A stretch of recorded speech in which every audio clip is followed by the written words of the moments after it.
તો કાલના અધ્યયનમાં પરબ્રહ્મના જે ગુણધર્મ કયા છે તે બધા જોયા હતા. એના પછી આજે પરબ્રહ્મ શ્રી કૃષ્ણ એ જોશું. પરબ્રહ્મ શ્રી કૃષ્ણ એટલે અહીંયા એમના એમ કહે છે કે જેમને ઉપનિષદમાં બ્રહ્મ કહેવામાં આવ્યું છે, બ્રહ્મ, પરબ્રહ્મ, આત્મા. પછી એવી રીતે પુરાણોમાં જેમને ભગવાન કહે છે, સ્મૃતિઓમાં પુરુષોત્તમ કહે છે. એવી રીતે જે શાસ્ત્રોમાં જેમને આ બધા અલગ અલગ નામ આપ્યા છે એ બધા એમ છે તો એક પરબ્રહ્મ શ્રી કૃષ્ણ એટલે જેને આપણે બ્રહ્મ, પરબ્રહ્મ, આત્મા, પરમાત્મા એટલે જેને આપણે તત્વ તરીકે નિરૂપણ કરીએ તો તે બ્રહ્મ છે તત્વ, અને તે તત્વ સાકાર રૂપે અવતરે તો તે ભગવાન છે. પછી તે જે આત્મા સાથે જેનો રિલેશન આવે તો તે પરમાત્મા છે. તો એવી અલગ અલગ સંબંધ હોય છે રિલેશનમાં કે કોઈ પણ કારણથી અલગ અલગ નામ અહીંયા આપ્યા છે, પણ તે છે તો પરબ્રહ્મ શ્રી કૃષ્ણ જ. એટલા જેમ તો એટલે આ બધાને પરબ્રહ્મ શ્રી કૃષ્ણ એક નામ આપણને છેલ્લે અહીંયા મળ્યું. તો આથી પૂર્વોક્ત બધા અલૌકિક ગુણો પરબ્રહ્મ શ્રી કૃષ્ણના છે તેમ સમજવું. પછી હવે પરબ્રહ્મ આમાં કોઈ પ્રમાણ વાક્ય કે તમને છે ધ્યાનમાં? કોઈ પણ એમ એક બે ગીતાજીના કે કોઈના?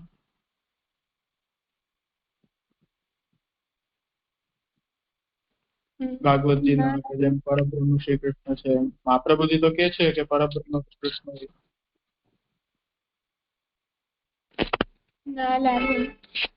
નથી. કઈ વાંધો નહીં, થોડા ઘણા વાક્યો તો છે. એ ચાંચ કલા પુંસ કૃષ્ણ તું ભગવાન છે, એમ ત્યાં ભગવાન પદનું અર્થ એમ પરમાત્મા રીતે થઈ શકે. પછી ગીતાજીમાં પણ આવે છે મત્ત પરતરમ નાન્ય કિંચિત, 7મા અધ્યાયનો 7મો, મત્ત પરતરમ નાન્ય કિંચિત અસ્તિ ધનંજય, મારા સિવાય બીજું કાંઈ નથી એવું ભગવાન ને કહે છે. તો કૃષ્ણ અવતાર ઠાકુરજીનો હતો તો કૃષ્ણ સિવાય બીજું કાંઈ નહીં એવો જ અર્થ નીકળે. પછી પરબ્રહ્મ પરમધામમ પવિત્રમ પરમમ ભવાન, ગીતાજીનો 10માનો 12મો, કે હું પોતે પરબ્રહ્મ છું, પરમધામ છું, પરમ પવિત્ર. પછી સનાતન, દિવ્ય પુરુષ, આદિદેવ વગેરે વગેરે. તો આ બધા વાક્યો છે. એને પણ આપણે ખાલી સ્મારક રીતે એને ત્યાં લખી શકીએ. આ બધા વાક્યો છે. લખવું હોય તો લખી લે ભલે તું હમણાં, નહીં તો પછી લખવું પછી લખવું. 1:3:28 ભાગવતનું. પછી ગીતામાં 7:7 7મા અધ્યાયનો 7મો શ્લોક. પછી ગીતામાં જ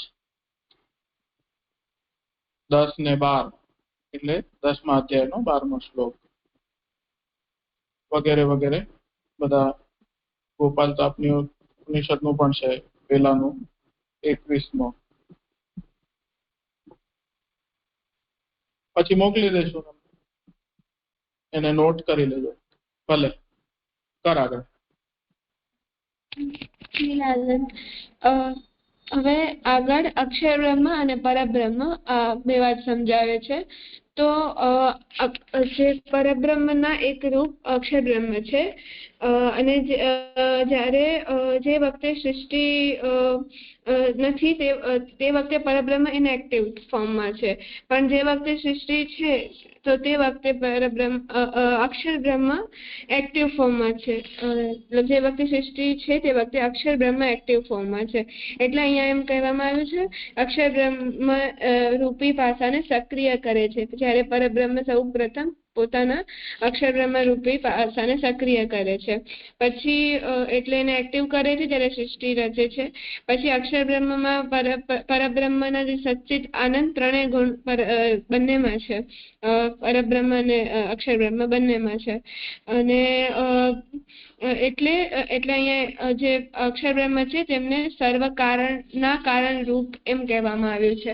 તો અહીંયા સર્વ કારણ સ્વરૂપ એટલે એનો મતલબ એમ થાય છે કે જે જગત છે તે કોઈ તત્વોથી બન્યા છે, કોઈના કોઈ તત્વથી.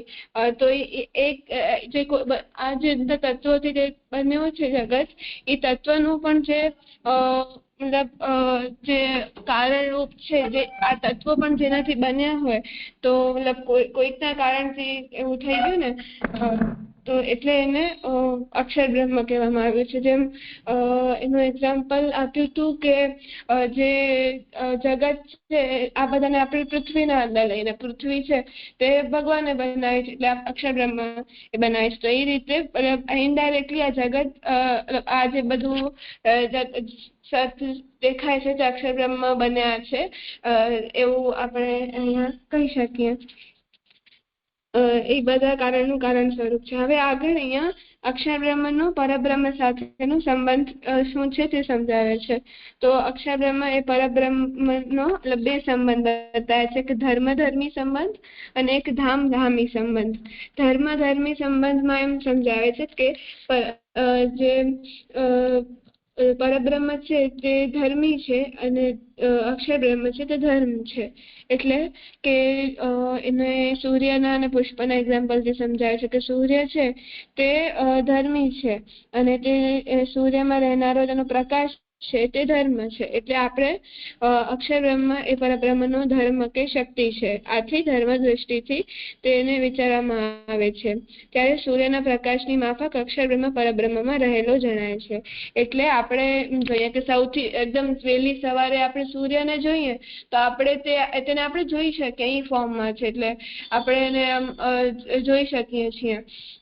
એવી રીતે પરબ્રહ્મને આપણે જોઈ શકીએ, પણ જ્યારે સૂર્યમાંથી કિરણો નીકળે છે, ચલો બપોરનો એવું કંઈ સમય થાય તો આપણે એ જોઈ નથી શકતા એની કિરણો, જેને આપણે અક્ષર બ્રહ્મ કહીએ છીએ. એટલે એ આપણે ધર્મ અને ધર્મી એનો સંબંધ જોયું. પછી ધામ અને ધામી સંબંધ. એમાં જે પરબ્રહ્મ છે તે ધામી છે, અક્ષર બ્રહ્મ છે તે ધામ છે. એટલે અહીંયા ઘરના માલિક અને ઘરનું એમ એક્ઝામ્પલ આપ્યું છે. ઘરના માલિકને ધામી કહેવામાં આવે છે, જ્યારે કે ઘરને ધામ કહેવામાં આવે છે. તો ધામી ધામમાં રહેતો હોય છે. અક્ષર બ્રહ્મ એ પરબ્રહ્મનું ધામ છે. હવે જો ધામ દૃષ્ટિથી જોવામાં આવે તો પરબ્રહ્મ અક્ષર બ્રહ્મમાં રહેલું જણાય છે. એને પણ આપણે સૂર્યના એક્ઝામ્પલથી જોઈ શકીએ કે આપણે એમ સૂર્યની કિરણો ઘણી બધી એમ ફેલાતી દેખાય છે. એટલે અગર આપણે એને અગર જો અંતરિક્ષમાં કોઈ મતલબ જે જાય રોકેટ થી જે લોકો જતા હોય છે સ્પેસમાં, તો એ લોકોને એની કિરણો દેખાશે, કિરણોના અંદર એમ સૂર્યનો ઘોડો એવું કંઈક દેખાશે. તો એ લોકોને એવું લાગશે કે કિરણોના અંદર એક ઘોડો છે તે સૂર્ય છે. એટલે અહીંયા જે વાત કહી છે કે ધામના અંદર ધામી રહે છે, એટલે અક્ષર બ્રહ્મમાં પરબ્રહ્મ રહે છે, એવું ઈ ધામી સંબંધ અહીંયા સમજાવ્યો. તો આવી રીતે ધર્મધર્મી સંબંધ અને ધામધામી સંબંધ, આ બે વસ્તુ અહીંયા જે અક્ષર આ બે સંબંધ થાય છે પરબ્રહ્મ અને અક્ષર બ્રહ્મના. એના આગળ અહીંયા કપડાના એક્ઝામ્પલથી અને એવા કપડાના એક્ઝામ્પલથી પણ આગળ સમજાવે છે. પછી ગણિતાનંદ આવે છે. ગણિતાનંદ એટલે જે ગણિતાનંદ એટલે જેનો આનંદ ગણી શકાય તે. એટલે હવે અહીંયા એમ કહ્યું ને, એક અક્ષર બ્રહ્મમાં પણ સચ્ચિદાનંદ ત્રણે છે ને પરબ્રહ્મમાં પણ સચ્ચિદાનંદ ત્રણે છે. પણ જે અક્ષર બ્રહ્મ છે તે ગણિતાનંદ છે, એટલે એમનો આનંદ ગણી શકાય એવું છે, લિમિટેડ છે. પણ પરબ્રહ્મનો આનંદ તો પરમાનંદ છે, એને કોઈ ગણી નથી શકતું. એ અપ્રાકૃત અલૌકિક ગુણધર્મોનો આનંદ છે.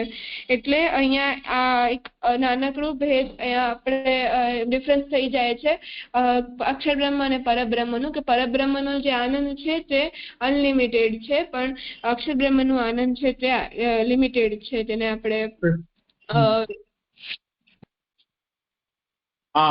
કૃષ્ણાષ્ટયમાં પણ કહે છે ને મહાપ્રભુજી, એનું પણ એક ઉદાહરણ સહિત દઈ શકાય. મહાપ્રભુજી જે વાતને કહી રહ્યા છે ને, યાદ છે?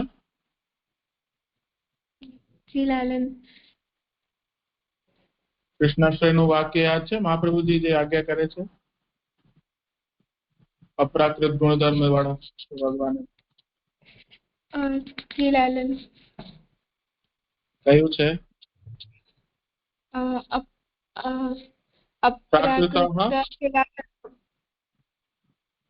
પ્રાકૃતા સકલા દેવા ગણિતાનંદકમ બૃહત પૂર્ણાનંદો હરિસ્તસ્માત કૃષ્ણ એવા હા, એટલે મહાપ્રભુજી તો આપણે કહે છે, પણ એ બધું વેદાંત શાસ્ત્રમાંથી જોઈને એનો નિચોડ રૂપ જ આપણે તો સાર જ હાથમાં આવ્યું છે, પણ મહાપ્રભુજી કેને જોઈને આજ્ઞા કરે છે એ આપણે એક વખત જોવું જોઈએ. તો મહાપ્રભુજી પણ એ જ આજ્ઞા કરે છે. ઠીક છે, કર આગળ. જી લાલન, આગળ નિરાકાર અક્ષર બ્રહ્મનો ગુણ નિરાકાર છે તે સમજાવે છે.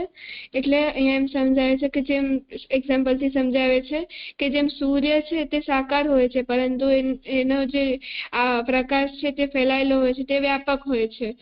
એવી રીતે પરબ્રહ્મ છે તે સાકાર હોય છે, પણ અક્ષર બ્રહ્મ છે તે વ્યાપક હોય છે, નિરાકાર હોય છે. એટલે અહીંયા જે સમજાવ્યું હતું કે આપણે નિરાકાર ટર્મ નહીં વાપરવી. નિરાકાર એક નેગેટિવ ટર્મ તરીકે પણ તે યુઝ થાય છે, એટલે એનામાં નેગેટિવ આવે છે, એટલે તે સાકારને કેન્સલ કરતી હોય ને એવું લાગે છે, એટલે આપણે વ્યાપક શબ્દ વાપરીએ છીએ.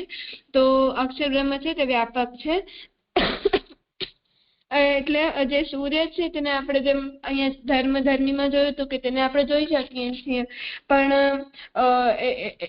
જયારે 6 વાગે કે એમ જોતા હોઈએ જયારે ઉગ્યો હોય, પણ જયારે બપોર જેવું થઈ જાય તો એનો પ્રકાશ હોય તે બધી જગ્યાએ ફેલાય, તો તે આપણે જોઈએ, પણ એ કેટલો ડીપલી આખો બધી જગ્યાએ ફેલાયેલો હોય તો એ બધો જ પ્રકાશ આપણે જોઈ ન શકીએ.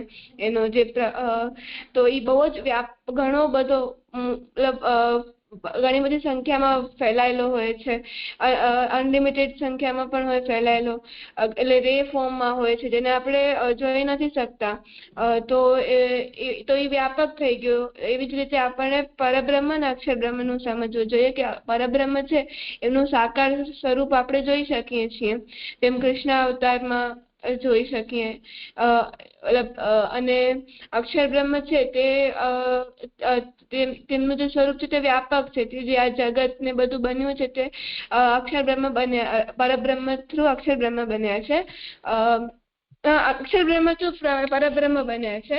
તો એટલે બધું અક્ષર બ્રહ્મ વ્યાપક છે એમ સમજાવે છે, એટલે નિરાકાર છે, એમનું કોઈ સ્વરૂપ નથી. આગળ કહી શકાય ને, વાયુના ઉદાહરણથી પણ કહી શકાય ને. હવા તો એમાં પરબ્રહ્મ એટલે ઈ પણ પરબ્રહ્મ, વાયુ પણ સ્વરૂપ, બધું તાત્વિક રૂપ તો એક છે. તો જેમ નિરાકાર વાયુનો કોઈ આકાર છે નથી દેખાતો, વાયુ દેખાતું પણ નથી, ન તો એનો કોઈ આકાર છે, પણ એની અનુભૂતિ થાય છે ને. એક ઉદાહરણ રૂપે એને આપણે ફિક્સ આનું જ ઉદાહરણ છે એવું ન કહી શકીએ, પણ એક વાત એમ સમજવા માટે કે જેમ વાયુનો પણ કોઈ આકાર થોડી છે, એને આપણે કોઈ શેપ આપી શકીએ વાયુને?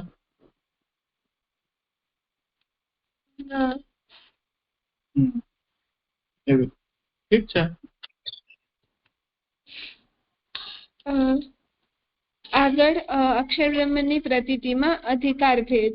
તો આમાં આગળ એમ સમજાવે છે કે 2 પ્રકારના અધિકારી બતાવ્યા છે, જ્ઞાની અને બીજા ભક્ત. તો જે ભક્ત છે તે અક્ષર બ્રહ્મની પ્રતીતિ ભિન્ન ભિન્ન રૂપે કરી શકે છે, એટલે ધર્મ અને ધર્મી સંબંધી થી પણ જોઈ શકે છે, અને ધામ અને ધામી સંબંધી પણ તે જોઈ શકે છે, એ દર્શન કરી શકે છે અક્ષર બ્રહ્મના. પણ જ્ઞાની નથી કરી શકતા, કારણ કે ભક્ત એટલે કરી શકે છે કેમ કે તેઓ ધામ ને જોઈ શકે છે. એટલે એક્ઝામ્પલ થી એવું જોઈએ કે આપણે અગર કોઈ સૂર્યને જોઈ શકે તો એની કિરણોને જોઈ શકે. કોઈને સૂર્ય દેખાય, કોઈ વ્યક્તિ છે તેને સૂર્ય દેખાય છે તો તે સૂર્યની કિરણને જોઈ શકે છે, પણ કોઈને સૂર્ય નથી દેખાતું તો તે એની કિરણને પણ નથી જોઈ શકતું, એ પ્રકાશને પણ નથી જોઈ શકતું. તો અહીંયા એવું જ્ઞાનીઓ માટે પણ એ છે કે જ્ઞાનીઓ છે તે લોકો તે અક્ષર બ્રહ્મના ધામી સ્વરૂપ સુધી પહોંચી જ નથી શકતા, એટલે તેઓ જે આ ધામ સ્વરૂપ અક્ષર બ્રહ્મના જે ધામ સ્વરૂપ છે તેમાં પણ નથી પહોંચી શકતા, નથી પહોંચી શકતા. એટલે જ તેઓને આજે અક્ષર બ્રહ્મ એટલે એમને પરબ્રહ્મ પણ નથી દેખાતા ને અક્ષર બ્રહ્મ પણ નથી દેખાતા. એટલે તેમના માટે જે એક જ્ઞાનીને જે અક્ષર બ્રહ્મ ફલરૂપે પ્રાપ્ત થાય છે અને ભક્તને પરબ્રહ્મની પ્રાપ્તિ થાય છે. આગળ સૃષ્ટિ પ્રક્રિયા, તો એની સૃષ્ટિ કેવી રીતે બની હતી એ વાતને અહીંયા સમજાવે છે. તો અહીંયા એને એક્ઝામ્પલથી સમજાવે છે કે ઘી છે એ એક કાર્ય છે, એટલે રિઝલ્ટ છે. એને ઘીનું જે કારણ છે તે દૂધ છે, એટલે જેનાથી બન્યું છે તે દૂધ છે. એટલે એમ તો એટલે કેવી રીતે એ કનેક્ટ થયું તેને સમજાવવા માટે એમ ડાયરેક્ટલી દૂધમાંથી જ ઘી બન્યું એવું નથી, પણ ઘણી બધી વચમાં પ્રક્રિયા થઈ એના પછી તે ઘી બન્યું છે, પણ બન્યું દૂધમાંથી જ છે. એટલે દૂધમાંથી પેલા દહીંમાંથી છાશમાંથી મક્ખન, મક્ખનમાંથી છેલ્લે ઘી બન્યું. આવી રીતે એક પ્રક્રિયાથી આ બન્યું. તો એવી જ રીતે સૃષ્ટિ પણ એવી રીતે જ બની છે કે પરબ્રહ્મ એમ તો બધાનું તાત્વિક સ્વરૂપ પરબ્રહ્મ જ છે, તો બધું પરબ્રહ્મ પોતે જ બન્યા છે. પણ પરબ્રહ્મમાં અહીંયા એટલે જેમ દૂધ બધાનું એમ મતલબ ઘીનો મેન જે તત્વરૂપ છે તે એટલે ઘી જે કાર્ય છે તેનું કારણરૂપ મેન દૂધ છે તત્વરૂપે. તો એવી જ રીતે જે જળ અને જીવ અંતર્યામી આ બધાનું જે તત્વરૂપે મૂળ તો પરબ્રહ્મ છે, પણ એને બનવામાં એવું થયું છે. અહીંયા પાછળ ટેબલમાં બી બતાવ્યું છે કે સૌથી પહેલા પરબ્રહ્મ શ્રી કૃષ્ણ થયા, પછી એનામાંથી એક અંતર્યામી નારાયણ એ બન્યા અને એક તરફ અક્ષર બ્રહ્મ તે બન્યા. પછી એ જે નિરાકાર અક્ષર બ્રહ્મ બન્યા. અક્ષર બ્રહ્મમાંથી કર્મ, સ્વભાવ, કાલ, પ્રકૃતિ અને પુરુષ બન્યા. પછી તે પુરુષમાંથી મહદ બન્યું, મહદમાંથી અહંકાર, અને અહંકારમાંથી પ્રાણ બુદ્ધિ, અને અહંકારમાંથી 3 તામસ, રાજસ અને સત્વ ગુણ પણ બન્યા. તામસ અહંકારથી પંચ તન્માત્રા, અને પંચ તન્માત્રામાંથી પંચ મહાભૂત બન્યા. અને રાજસ અહંકારમાંથી 10 ઇન્દ્રિયો બની, અને સાત્વિક અહંકારમાંથી મન બન્યું. પછી જે અક્ષર બ્રહ્મમાંથી કર્મ, સ્વભાવ, કાલ, પ્રકૃતિ ને પુરુષ બન્યા હતા, એ પુરુષમાંથી અસંખ્ય જીવાત્માઓ બની અને અસંખ્ય વ્યષ્ટિ અંતર્યામીઓ પણ બન્યા. તો અને અહીંયા નારાયણમાંથી ગુણાવતારો અને લીલા અવતારો બન્યા. તો આવી રીતે સૃષ્ટિની રચના થઈ એવું મને સમજાયું મૂળરૂપ વિવેકમાં. સુંદર. ઠીક છે, આજે પ્રસ્તુતિ સંપન્ન થઈ છે પ્રમેય રત્ન સંગ્રહની મૂળરૂપ વિવેક સુધીની. સુંદર કર્યું ભક્તિએ. હવે કાલથી કાકાજી કરાવશે પુષ્ટિ વિવેક. આજનો ક્રમ આપણે અહીંયા રાખીએ છીએ.